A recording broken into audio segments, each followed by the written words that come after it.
Assalamualaikum warahmatullahi wabarakatuh. Selamat malam Pak Mardiansyah. Perkenalkan, saya Muhammad Rahmat Hidayat dari Program Studi Teknik dan Manajemen Lingkungan. Pada malam ini, saya mengundang Pak Mardiansyah untuk menyelesaikan tugas etika profesi dan lingkungan terkait profesi yang berkaitan dengan teknik maupun manajemen lingkungan. Apakah Pak Mardiansyah berkenan untuk memberikan informasi dan berkenan untuk melakukan sesi wawancara? Ya, Waalaikumsalam warahmatullahi wabarakatuh. Ya, terima kasih Muhammad Rahmat. Tentu saya bersedia untuk membantu Rahmat Hidayat untuk menyelesaikan perkuliahannya. Silahkan dilanjut. Baik, apabila diizinkan, langsung saya masuk ke sesi wawancara.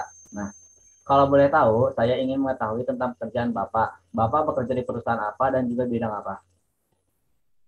Ya, saya bekerja di perusahaan Valve, yaitu di PT Teknologi Rekayasa Katup, yang merupakan manufaktur valve pertama di Indonesia yang sudah diakui oleh SKK Migas maupun rekanan kerja di industri oil and gas gitu. Jadi perusahaan saya khususnya perusahaan saya bekerja adalah penyokong perusahaan minyak dan gas yang ada di Indonesia seperti itu. Dan produk kami pada saat ini yaitu valve valve dengan desain IPA 6D. Dan desain tersebut sudah terlisensi berdasarkan IPI 6D atau IPI 6D seperti itu. Baik, kalau boleh tahu, sistem manajemen apa saja yang ada di perusahaan Bapak untuk mengatur jalannya perusahaan tersebut, Pak? Nah, untuk sistem manajemen yang ada di perusahaan saya ada beberapa ya, khususnya kita ambil standar internasional yaitu ISO. Nah, untuk ISO sendiri di perusahaan saya bekerja ada sistem manajemennya yaitu kita ambil 3.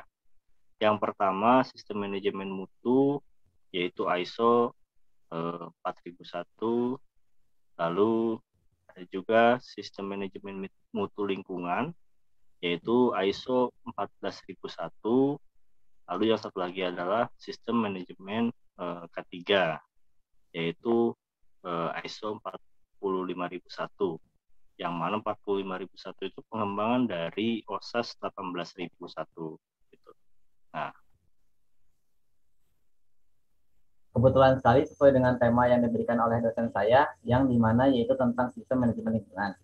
Kalau boleh tahu, sejak kapan perusahaan Bapak mengaplikasikan sistem manajemen lingkungan sesuai aturan yang berlaku?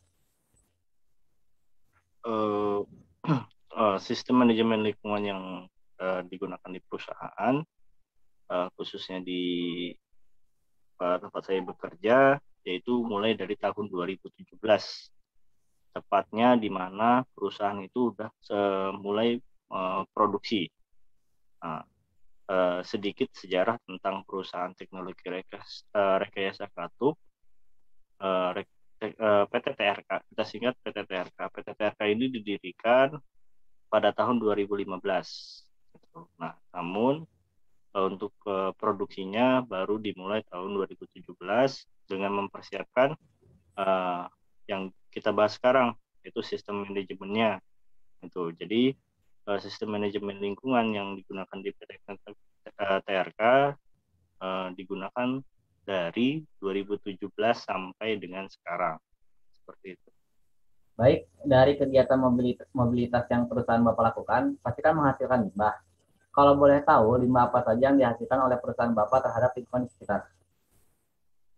Nah, betul. Setiap perusahaan pasti menghasilkan limbah.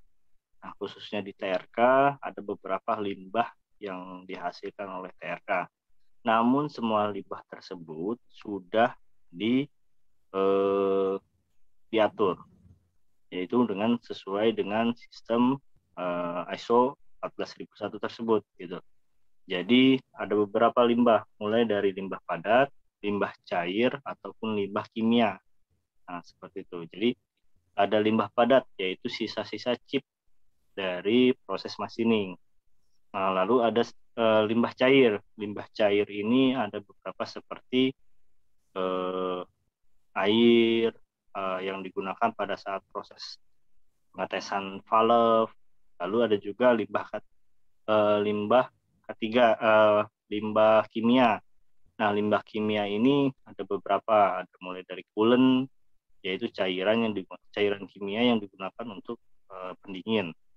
Lalu juga ada limbah dari penetran. Nah, penetran ini adalah suatu proses pengecekan, identifikasi defect yang ada di permukaan benda kerja menggunakan cairan kimia.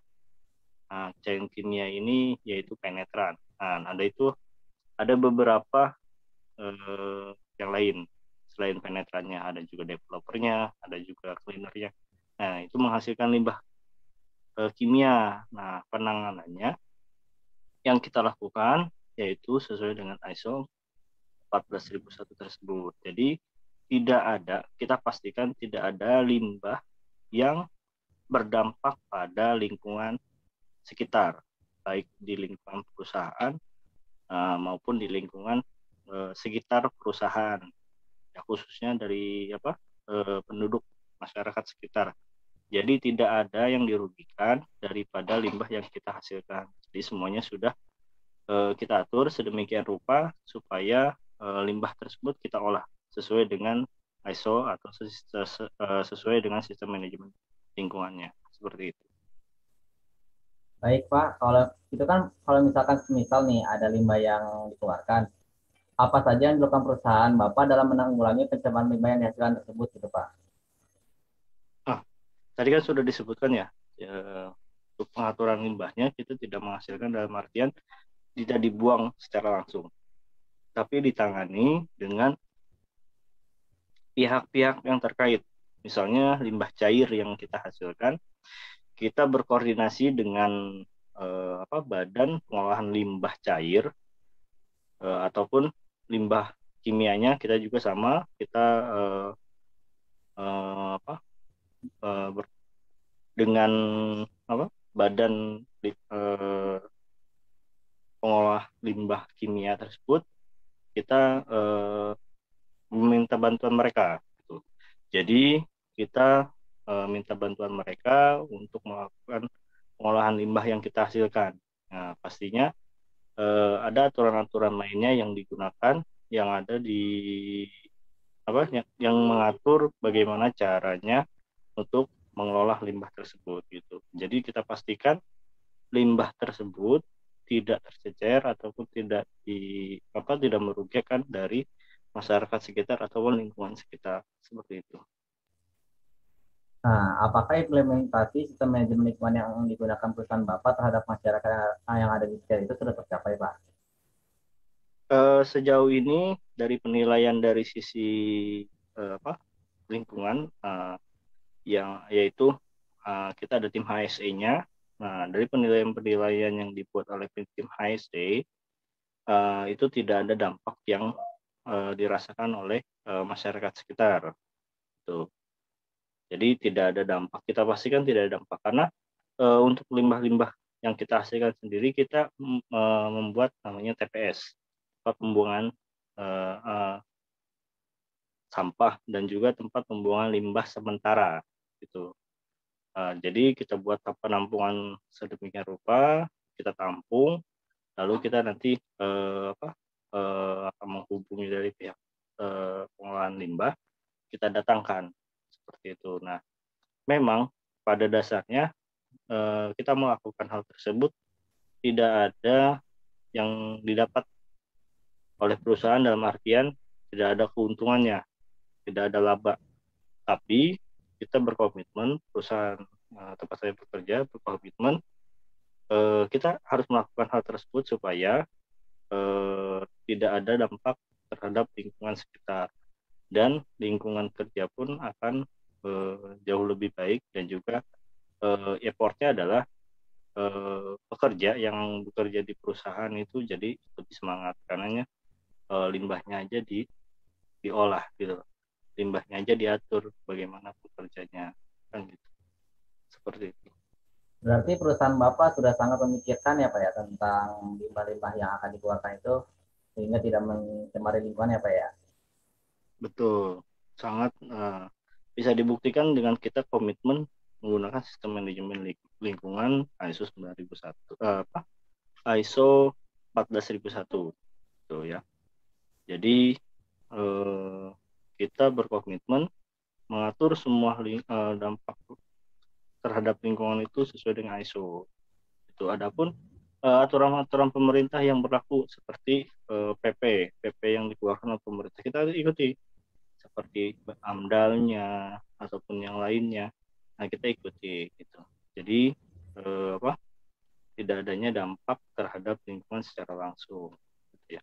Terus saya juga mau mengkoreksi tadi sistem manajemen mutu yang digunakan yang pertama itu ISO 9001, bukan 4001 ya. Mohon maaf ya. Baik, dari paparan yang Bapak sampaikan, saya dapat mengambil manfaat dan juga dapat menambah wawasan terkait sistem manajemen mutu lingkungan.